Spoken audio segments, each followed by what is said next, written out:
Cari maklumat dan berita politik yang bebas, kupasan yang tepat, panas.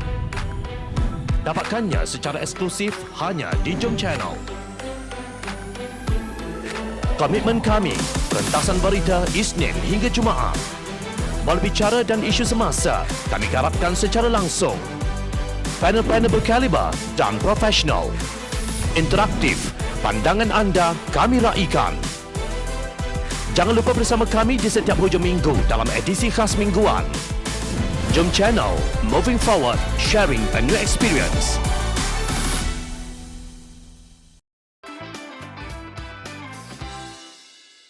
MOU sepatutnya membantu rakyat, bukan tongkat kepada BN. Pengarah Komunikasi Keadilan Fahmi Fazil berkata suasana suram dalam beberapa siri pilihan raya negeri dialami Pakatan Harapan mungkin berpunca daripada hilangnya mood penyokongnya untuk mengundi akibat pengkhianatan dan politik cacar marbah yang dihadapi. Kita sebenarnya hadapi satu malapetaka dalam demokrasi akibat siri pengkhianatan langkah Sheraton. Sebabnya sekarang ini orang kata sebab apa nak keluar mengundi, nanti orang yang diundi 6 bulan atau setahun mereka belot. Apa jaminan mereka ada? Katanya dalam satu forum anjuran studio keadilan baru-baru ini. Beliau merujuk kepada Memorandum Persefahaman Transformasi dan Kestabilan Politik MOU yang ditandatangani pada 13 September tahun lalu sebagai langkah memperbaiki sistem yang ada. Antaranya untuk meluruskan akta bahawa seseorang ahli parlimen tidak boleh melompat parti. Itu sebabnya ramai yang tanya, buat apa Pakatan Harapan still buat MOU ni? Buat apa kan? Dah tahu kerajaan tu gagal, kenapa continue? Kenapa tak batalkan? Kenapa tak buat PRU sekarang? That's why bagi kami, bila kita tengok balik dalam MOU ni, Memorandum Persefahaman antara kerajaan dan Pakatan Harapan, dia ada 18 perkara. Okey. Bukan semua 18 boleh dia ada tik, boleh diselesaikan. Contohnya macam kebebasan institusi kehakiman, dia tak ada nokta. Benda tu running all the time. Betul.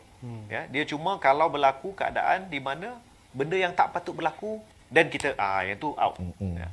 Tapi dalam banyak daripada 18 perkara ni, bagi saya lah sebagai seorang demokrat, sebagai seorang reformis, benda yang paling penting ialah akta anti lompat parti. Anti lompat parti. Ni penting untuk menjamin buat para pengundi bahawa undi mereka ada nilai. Undi mereka akan dihormati. Dan tidak akan dinoda, tidak akan dibuat seperti apa yang kita lihat berlaku sebelum ini. Dan ini penting kerana kalau kita dapat lakukan dan kita dapat selesaikan sebelum Julai tahun ini, jangkaan saya daripada 18 perkara ini ikut kira-kira 13 dah selesai. Ada lagi 5. Dalam MOU? Dalam MOU ni, yang ada, 5 yang belum selesai lagi. Salah satu daripada 5 ni ialah anti lompat parti. Akta lompat parti. Akta anti lompat parti. Ini penting sebab kalau kita dapat selesaikan yang ini, insya-Allah kalau kita tengoklah nanti undang-undang ni macam mana. Tapi saya rasa setidak-tidaknya itu akan menjadi orang kata langkah pertama untuk memulihkan kepercayaan rakyat kepada sistem demokrasi. Betul. Menurut beliau pada pilihan raya umum ke-14, mereka boleh bercerita dari bandar ke bandar dan dari rumah ke rumah mengenai isu One Malaysia Development Berhad 1MDB, cukai barangan dan perkhidmatan GST dan mengenai Datuk Seri Najib Razak. Sekarang 2 tahun kita tidak boleh pergi ke mana-mana. Oleh itu jangkaan saya waktu berkempen kita dari sekarang hingga ke penamaan calon. Kita perlu bercerita mulai sekarang kepada rakyat kenapa mereka perlu keluar mengundi. Kalau rakyat tak keluar, maka kita tak boleh ajar pemimpin yang durjana, khianat dan berdosa kepada rakyat. Tegas Ahli Parlimen Pakatan Harapan Lembah Pantai itu. Sementara itu, pemimpin veteran DAP Lim Kit Siang berkata, MOU dengan kerajaan telah mengundang kritikan bahawa Pakatan Harapan tidak lagi menjadi pembangkang. Tidak ada yang lebih jauh dari kebenaran. Tegas Ahli Parlimen Iskandar Puteri itu semasa konvensyen DAP Sarawak 2022 16 Januari lalu. Menurut beliau, Datuk Seri Ismail Sabri Yaakob adalah Perdana Menteri paling lemah dalam sejarah negara. Kerana itu MOU ini perlu dibuat demi kerjasama bagi mengembalikan kestabilan politik dalam pengurusan pandemik COVID-19 dan meningkatkan pemulihan ekonomi.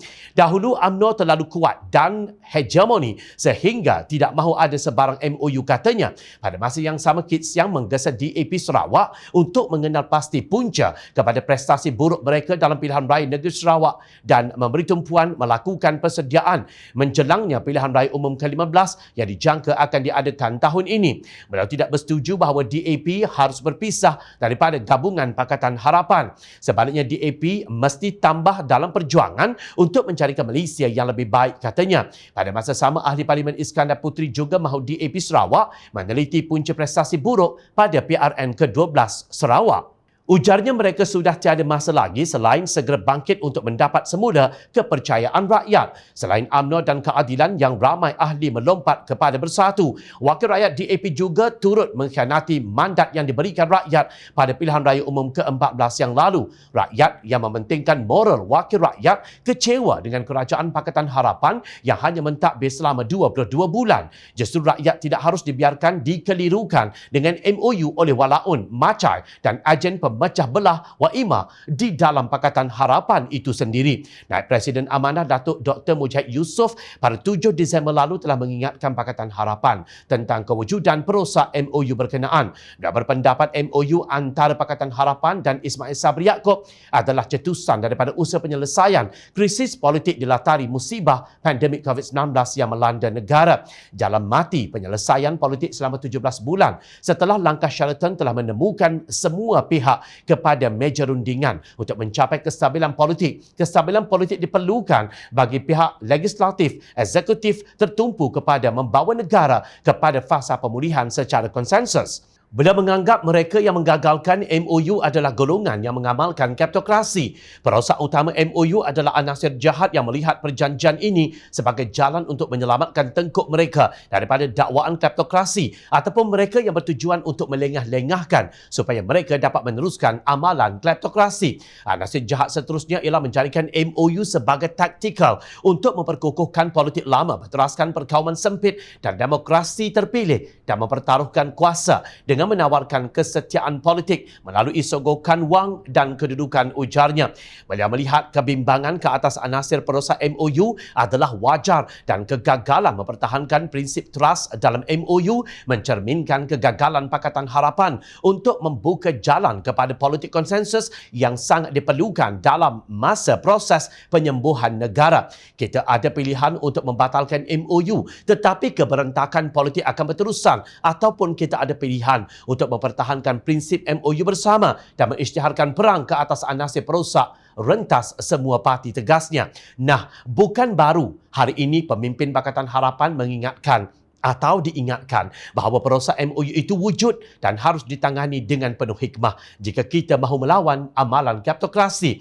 Pengundi harus dijelaskan bahawa banyak konsensus antara Pakatan Harapan dan kerajaan yang dicapai menguntungkan rakyat. Justru MOU bukan sekali-kali tongkat untuk mengukuhkan kerajaan keluarga 69 yang lembab ini, tetapi demi membantu kehidupan rakyat dan kestabilan politik negara. Kegagalan Pakatan Harapan menjelaskan aspek penting ini akan menjadi malapetaka kepada rakyat kerana kleptokrasi akan kembali mencengkam kehidupan mereka.